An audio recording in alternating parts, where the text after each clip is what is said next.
Good day, Ma'am Kasingkit Pamigtan. I'm Cristel Ann Castillo from BSRT 3D. Today, I will show you how to project the different projections of pelvis, shoulder, thorax, and viscera. And here are the different sizes of image receptor that I will be using. And now, let's proceed to the first projection. Our first projection is shoulder AP. To position the patient is in standing upright position and the shoulder is resting on the backy. And to position the part, slightly abduct the arm and supinate the hand. The coronal plane of the epicondyles and the IR plane should be parallel.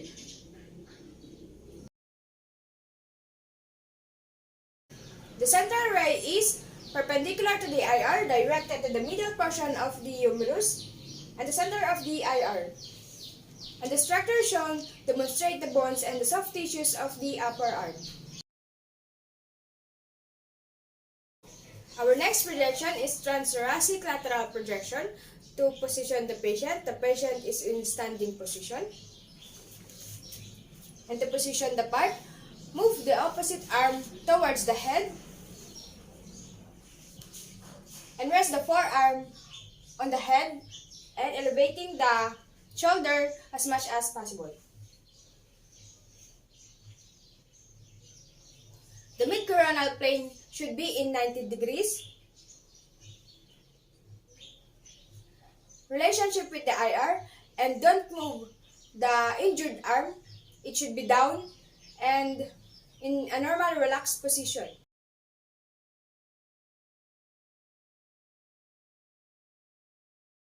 The central ray is perpendicular to the IR, directed through thorax to the mid-diaphysis, and the structure shown demonstrate the bones and the soft tissues of the humerus and shoulder, including the proximal humerus, superimposed with the structure of the thorax.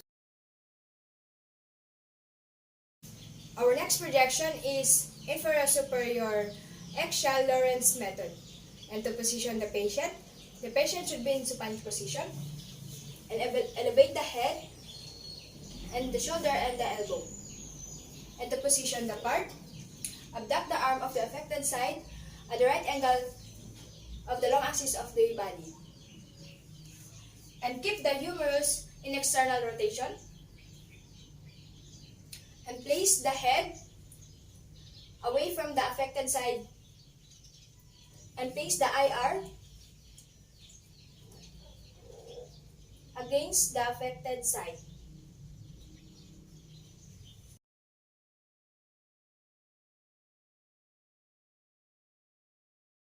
The central ray is centered horizontally to the axilla and humerus head. And the structure shown is the lateral view of the proximal humerus in relationship to the scapular humerus in cavity is shown.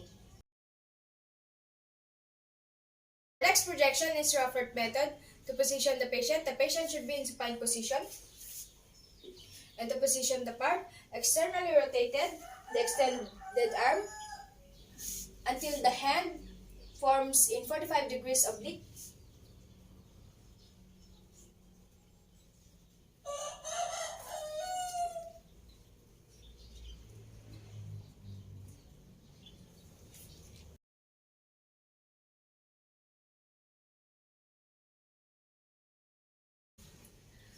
The central ray should be angled between 15 to 30 degrees, medially passing through the AC joint, and the structure shown is a posterolateral humeral head is shown. Our next projection is Clement method. To position the patient should be in lateral recumbent with the affected arm up, and to position the part, abduct the arm in 90 degrees from the body if possible.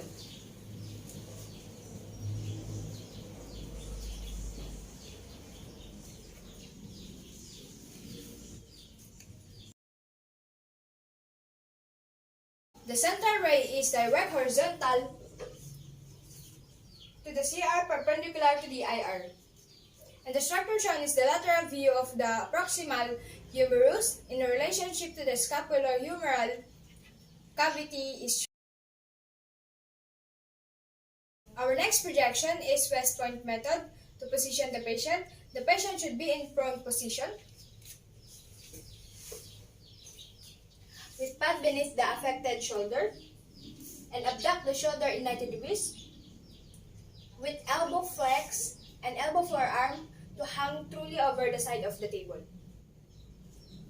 And to position the part, turn the head of the patient away from the affected side and the IR position posterior to the shoulder.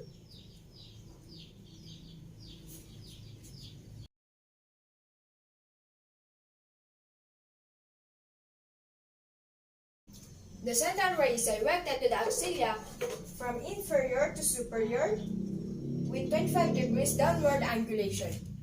And the structure shown is the antero-inferior glenoid rim fractures. Our next projection is glenoid cavity upper method. To position the patient should be in standing upright position and the hand should be at the side and with the shoulder resting on the back knee. And to position the part, turn the patient to 35 to 45 degrees with the affected side. And the patient should hold 1 pound weight with the hand of the affected side in neutral position.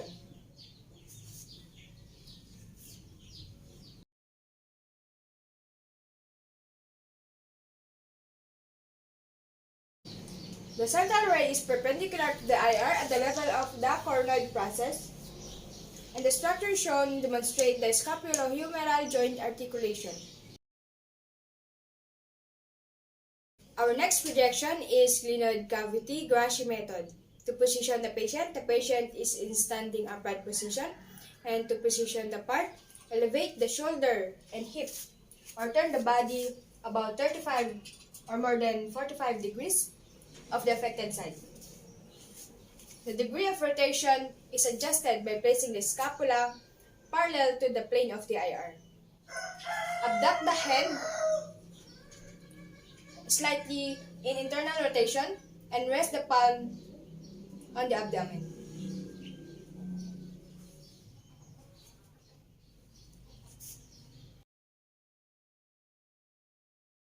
The central ray is perpendicular to the IR directed to the glenoid fossa or 2 inches medial and 2 inches inferior to the superlateral border of the shoulder. And the structure shown is to demonstrate the bones and the soft tissues of the shoulder, especially the joint spaces between the humeral head and the glenoid cavity. Our next projection is glenoid cavity guard method. To position the patient should be in standing upright position, and to position the part, turn the patient into 45 degrees with the back of their shoulder resting on the table and slightly abduct the arm into internal rotation, and the palm should be in abdomen, and the posterior surface of the affected side should be closest to the IR. The central ray should be 45 degrees caudad, passing through the scapulohumeral articulation. And the structure shown demonstrate the bones and the soft tissues of the shoulder, especially the glenoid cavity, the scapulohumeral joint, the humeral head, coracoid process, scapular head, and neck. Our next projection is clavicle AP. To position the patient is in supine position with the arm at the side and chin raised and looking straight ahead, and the posterior shoulder should be in contact with the IR. And to position the part, center the clavicle to the IR. The central ray is perpendicular to the mid-clavicle, and the structure shown is the entire clavicle should be clearly demonstrated. Our next projection is PA clavicle. To position the patient should be in standing position and face the IR. Position the arm on the side of the body and adjust the shoulder so both lie in the same horizontal plane. Center the clavicle to the IR.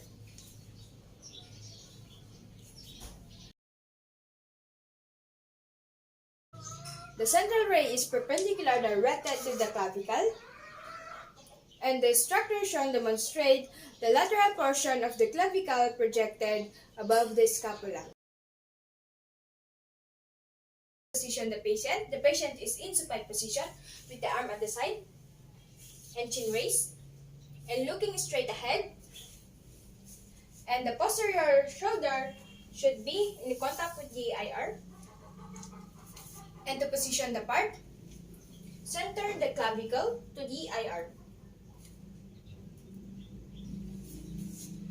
The central ray is 15 to 30 degrees cephalad to the mid-clavicle.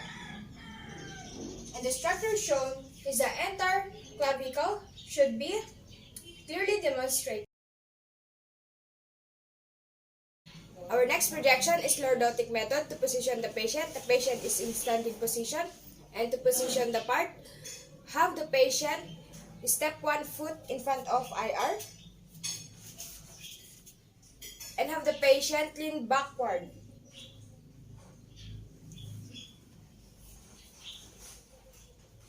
The central ray is directed entering to the mid-shaft of the clavicle, and the structure shown is an image of the clavicle projected above the ribs. Our next projection is scapula AP, and to position the patient is in erect position, and the posterior surface of the shoulder should be in contact with the IR. And to position the part, top of the IR should be in 2 inches above the shoulder, and the lateral border of the IR should be in 2 inches from lateral margin of the rib cage. And gently abduct the arm into 90 degrees and supinate the hand.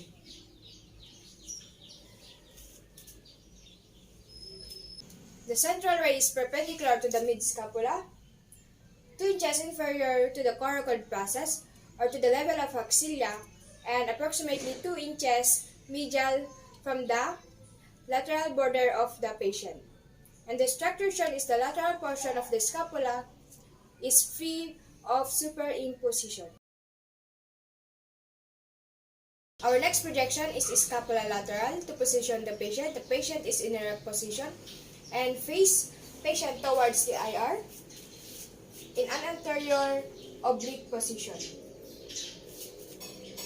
To position the patient, have the patient reach across in front of chest and grasp the opposite shoulder to demonstrate the body of the scapula. The central ray is the mid-vertebral border of the scapula, and the structure shown is the entire scapula should be visualized in the lateral position. Our next projection is shoulder joint scapula Y. To position the patient is in erect position, and to position the part with the anterior surface of the affected shoulder facing on the IR. And turn the patient to place the mid-coronal plane to angle 45 to 60 degrees anterior oblique with the arms down. The central ray is perpendicular to the IR directed to the scapulohumeral articulation, and the structure shown it demonstrates the bones and soft tissues of the shoulder, especially the scapular. Our next projection is pelvis AP. To position the patient is in supine position, and to position the part, medially rotate the foot and the lower limbs about 15 to 20 degrees to place the femoral neck parallel with the plane of the IR.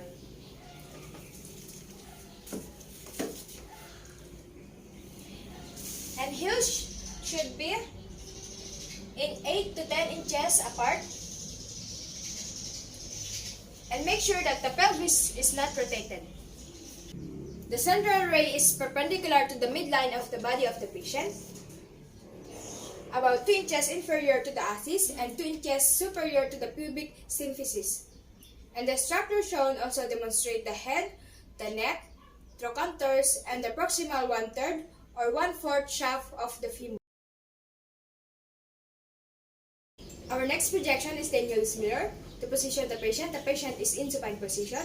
And to position the part, raise the pelvis as needed to center the most prominent point of the greater trochanter to the midline of the IR. And flex the knee of the unaffected side to elevate the thigh in vertical position. And rest the unaffected side on a suitable support.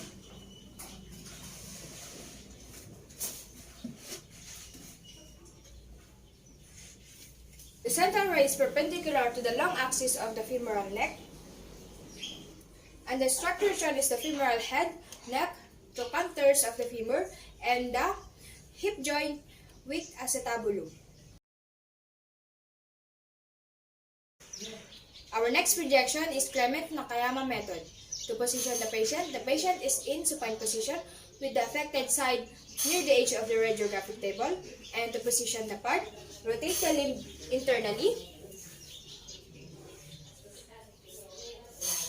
and limb remains in neutral or slightly external rotated position.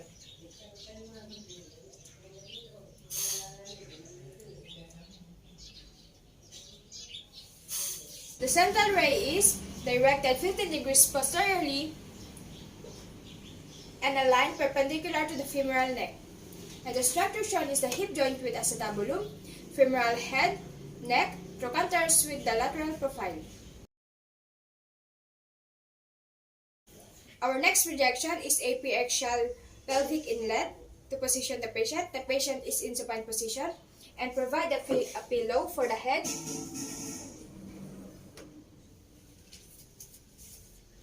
with the leg extended and put a support under the knees for comfort. And to position the part, align the mid-sagittal plane to the CR, to the midline of the IR. Ensure that no rotation of pelvis. The central ray is directed to the midline point at the level of the axis. And the structure shown demonstrate the pelvic ring or inlet in its entirety. Next projection is hip AP. To position the patient is in supine position, and to position the part, the pelvis not be rotated, and medially rotate the lower leg and the foot about 15 to 20 degrees to place the femoral neck parallel with the plane of the IR. The central ray is perpendicular to the femoral neck, and the structure shown demonstrate the hip joint and the proximal femur. Our next projection is lateral Lowenstein and the Heike method. To position the patient is in supine position, and rotate the patient slightly towards the affected side to an oblique position. And to position the part, adjust the patient body and center to the affected hip to the midline of the grid.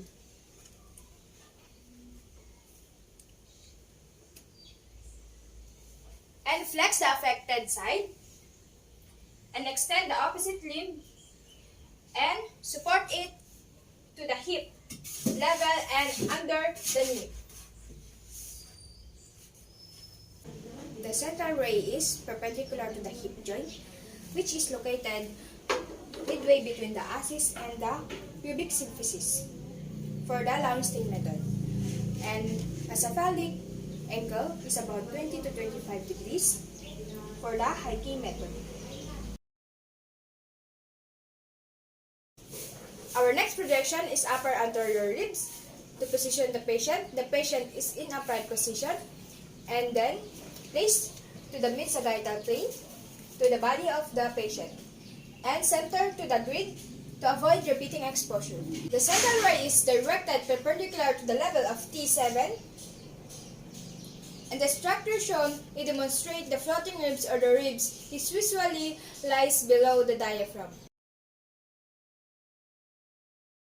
Our next projection is lower anterior ribs. To position the patient is in upright position and place the mid-sagittal plane to the body of the patient to center to the grid and to avoid repeating exposure. And the central ray is directed perpendicular to the level of T7. And the structure shown, it demonstrates the floating ribs or the ribs is usually lies below the diaphragm. Our next projection is sternum method. To position the patient, have the patient stand at the side of the table directly in front of the bucket tray and ask the patient to bend at the wrist and place the sternum in the center of the directly over the proposition IR. And to position the part, place the patient arm above the shoulder and thumbs down on the table and ensure that the patient is in true prone position. The central ray will be already have been angled 25 degrees and centered to the IR. And the structure shown, the image shows a slightly oblique projection of the sternum.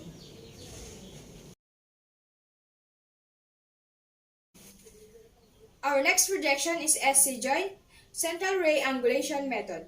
To position the patient is in prone position and extend the arm alongside the body of the patient and the palm of the hand facing upward. And ask the patient to rotate the head towards the side of being radiographed.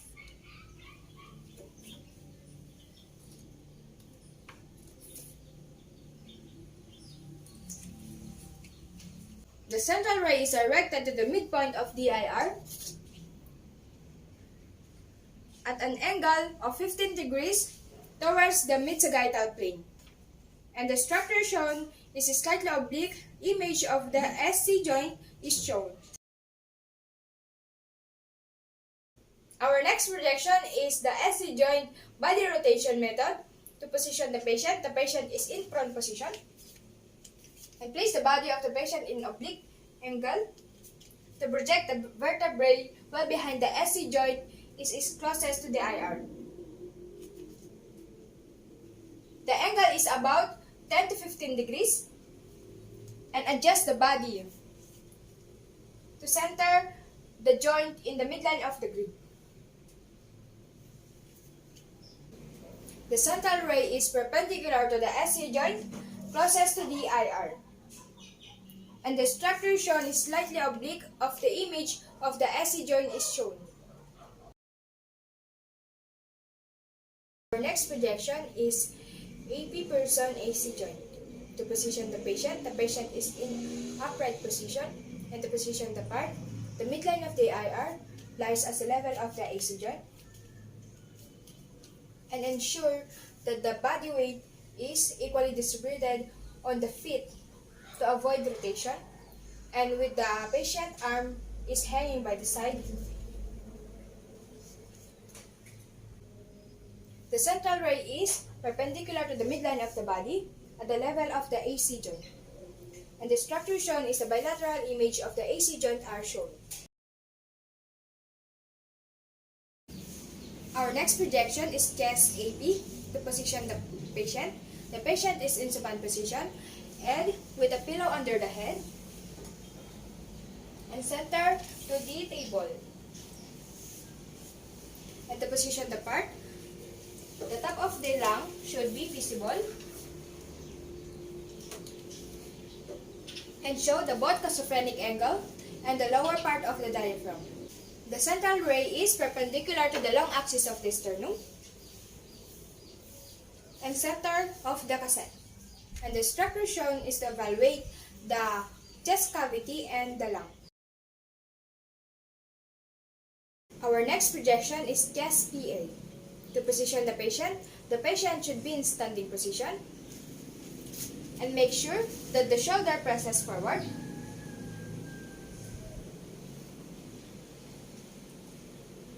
and to position the part, The top of the lung should be visible, and the 10 ribs posteriorly above the diaphragm, and the 6 ribs anteriorly must be shown during the exposure. The central ray is perpendicular to the IR and to the center of the mid-sagittal plane at the level of T7, and the structure shown to get the clear image of the posterior anterior of the chest cavity and the lung. Our next projection is chest lateral. To position the patient is standing erect and arms raised above and chin up. And to position the part, center the patient to the IR anteriorly and posteriorly, and position the patient in true lateral position.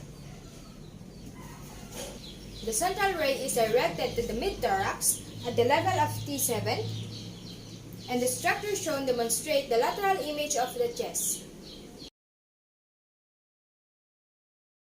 Our next projection is chest-lung apicest lordotic method. To position the patient is in standing position with 1 foot away from the IR and leaning back the shoulder, the neck, and the back of the head against the IR. Both patient hands on the hips and palms out. And to position the part, center the mid-sagittal plane to the CR and to the center line of the IR. And the central ray is perpendicular to the IR at the center of the mid-sternum. And the structure shown is the entire lung fields, and the clavicle should be included.